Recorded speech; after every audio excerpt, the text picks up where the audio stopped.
Olá pessoal, eu sou Adriane Carrara e está começando o Educação no Ar. No programa de hoje nós vamos conversar com o professor do Instituto Federal de Brasília, Matheus Fonseca. Ele foi um dos 6 brasileiros selecionados pela Embaixada da Austrália para passar 2 meses no país. Durante esse período, conheceu o sistema educacional australiano e ampliou as pesquisas para o doutorado. A tese do Matheus compara traços de criatividade no campo da matemática entre os estudantes do Brasil e da Austrália. Nós vamos saber como foi essa experiência e como o Brasil pode estimular a criatividade dentro das salas de aula. Matheus Fonseca se formou em licenciatura em matemática pela Faculdade Santa Terezinha em Brasília em 2008. Tem mestrado e hoje faz doutorado na Universidade de Brasília. Atualmente é professor do Instituto Federal de Brasília no campus de Ceilândia. Trabalha principalmente para promover a criatividade em matemática, resolução de problemas e aprendizagem. Matheus, primeiro, seja bem-vindo à Educação no Ar. Eu queria saber como é que foi essa seleção para o estágio de pesquisa para o seu doutorado na Austrália e como foi essa experiência. No final do ano passado, no segundo semestre, a Embaixada da Austrália publicou um edital oferecendo 5 vagas para doutorandos em qualquer área de conhecimento, entre o primeiro e o terceiro ano, para que pudesse ir até a Austrália e complementar seus estudos, né? Verificar o que pudesse fazer em conjunto, que aprimorar essas pesquisas. Fui contemplado, né, como uma das vagas. Eu sou doutorando hoje pelo Programa de Pós-Graduação em Educação da Universidade de Brasília e estudo criatividade em matemática. E assim foi a proposta de pesquisa, né? Complementar o que eu venho estudando aqui para a elaboração da minha tese, comparando um pouco do que os estudantes lá conseguem produzir em termos de criatividade matemática. Foi uma experiência muito enriquecedora, né, muito gratificante, e tem uma fala de um grande pesquisador ali da Universidade de Brasília mesmo, que dizia que o professor, quando ele para de estudar, ele um pouco que esquece como é difícil aprender, e acho que isso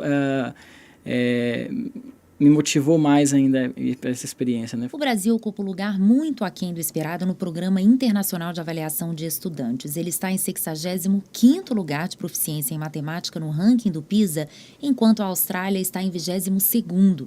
Na sua opinião, a que se deve esse resultado?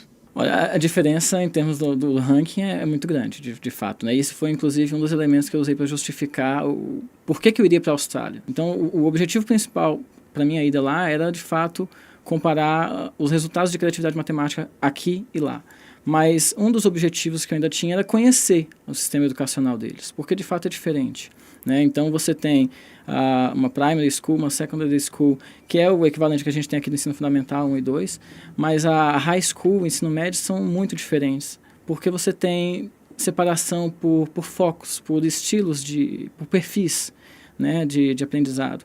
Então você tem estudantes que querem só ter a matemática essencial, eles vão para classes tomar aulas de matemática essencial. Você tem estudantes que querem fazer uma engenharia, querem avançar no conhecimento matemático, e aí ele no ensino médio chega a ver conteúdos de matemática lá que aqui a gente começa a ver no primeiro ano da graduação. E como mudar essa realidade?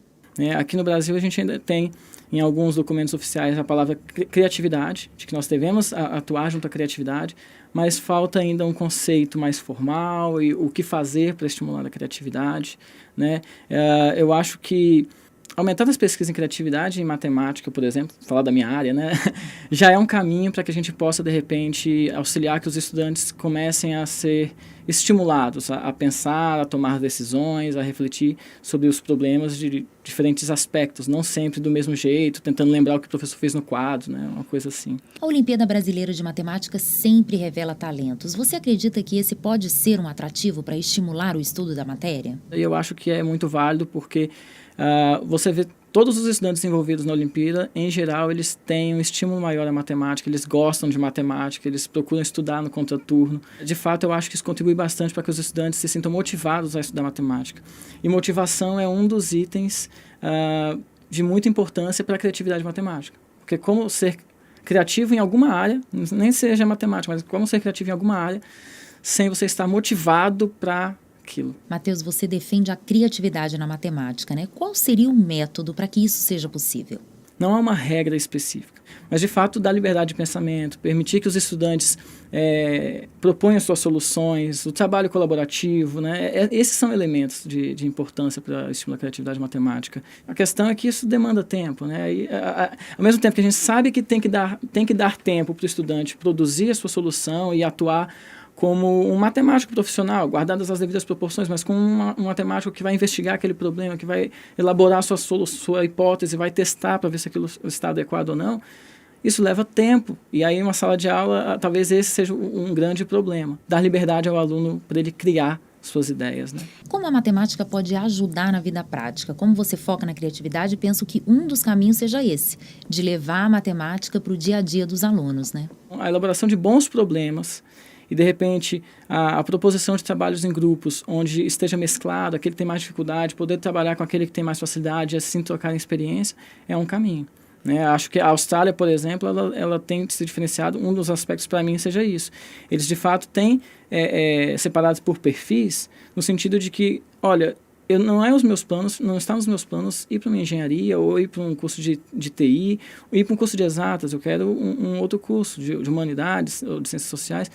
A matemática está no dia a dia, isso é fato. Agora, o quanto que nós devemos aprender essa matemática para o dia a dia, que aqui ainda é um pouco complicado nesse aspecto. Agora, o professor tem que tentar lidar com isso, né? E aos poucos a gente tem que tentar mesclar os objetivos de um vestibular, de um PAS, de um Enem, com também pensar que o estudante que está ali ele tem que ser formado também para a vida. O uso da tecnologia na disciplina é essencial ou o formato professor e aluno é suficiente para o desenvolvimento do pensamento matemático, né? E você poderia citar um exemplo bem sucedido dessa tecnologia na sala de aula? Eu gosto da interação da tecnologia, a softwares de geometria, né? Você tem muito aplicativo hoje online. Além disso, não precisa nem ser software matemático ou aplicativo matemático, o YouTube já ajuda tanto. Sabe, assim, você fala, o professor e o aluno consegue desenvolver o ensino da matemática? Acredito que sim, porque já se estudou tanto matemática sem o aparato tecnológico, mas hoje com o aparato tecnológico você tem uma facilidade. E se você tem condição de usar isso na escola, se você tem condição de que os alunos tenham acesso a isso, facilita tanto e o coloca com o ensino para o dia a dia. Por que ensinar matemática fora das tecnologias? Você pode ensinar matemática fora das tecnologias? Acho que pode, mas oferecer o ensino de matemática junto com as tecnologias, você potencializa isso, você ainda coloca a matemática mais próxima do que o século de hoje está nos pedindo. Matheus, e quais ganhos ou características possui o aluno que absorve e desenvolve bem os conhecimentos em matemática? Eu acho que quando você está diante de um problema e para pensar sobre as variáveis, sobre os caminhos que você tem, sobre as vias que você pode tomar para resolver, você está, na verdade, trabalhando com uma estratégia de resolução de problema, que é próprio da matemática, que é o que o matemático faz todo dia quando quer resolver um problema. Então, acho que isso é essencial. O estudante hoje, formando na escola básica, tendo a capacidade de resolver problemas, é um estudante que já possui uma criticidade, uma criatividade, e claro, com elementos matemáticos, para que ele também possa ter a ferramenta, né, não só saiba identificar a estratégia, mas tenha a ferramenta também para poder utilizar quando ele adota uma estratégia específica. Né? Para finalizar, Matheus, na sua opinião, quais os principais desafios do Brasil para aprimorar o ensino da matemática em salas de aula? Eu acho que uma coisa que o Brasil já tem feito de uns anos para cá e que é muito válido, o campo de educação matemática ele tem se fortalecido. Eu acho que essa multiplicação de experiências, seja lá fora ou seja em cursos aqui de pós-graduação, de extensão, para outros professores, é o caminho que a gente pode ter para que haja aos poucos uma mudança da prática pedagógica em sala de aula. À medida que você tem professores indo para outras instituições ou tendo acesso a outros campos de estudo e eles se possam multiplicar aqui para outros professores, eu acho que é o caminho mais, talvez mais rápido para a gente poder ir multiplicando e aos poucos aí alterando a realidade da sala de aula. Hoje nós conversamos com o professor de matemática Matheus Fonseca, que defende a criatividade nas salas de aula. Para saber mais sobre as nossas ações, acesse o site e as redes sociais do MEC. Até a próxima!